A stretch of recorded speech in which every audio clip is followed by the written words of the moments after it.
La disponibilité et la qualité de l'eau sont des enjeux majeurs de l'agriculture française, notamment dans le bassin Adour-Garonne, l'un des territoires les plus exposés au changement climatique.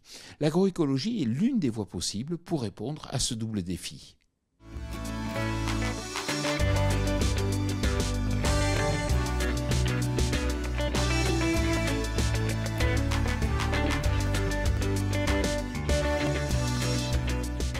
Cette semaine, je vous amène à la rencontre de François Joncourt, adjoint à la délégation régionale de l'agence de l'eau Adour-Garonne.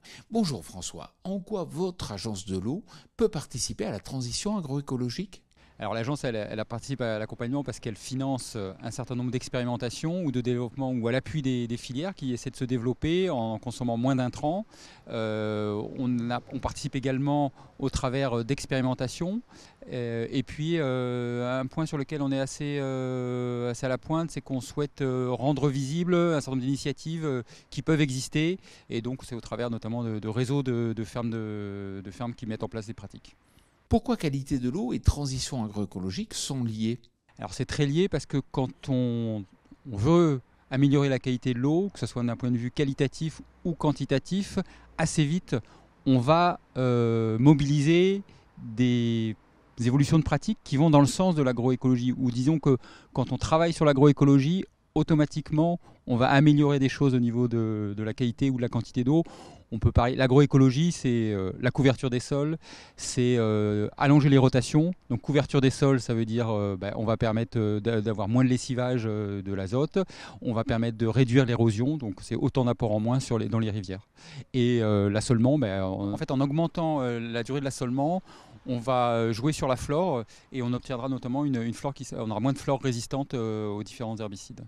Mais avons-nous suffisamment de recul aujourd'hui pour mesurer les évolutions ? Alors effectivement, c'est une des difficultés qu'on a actuellement, c'est que pour engager les agriculteurs dans la transition, il faut leur garantir que le changement de pratique va dans le bon sens. Donc effectivement, bon sens économique pour eux, effectivement, mais aussi par rapport aux aspects environnementaux.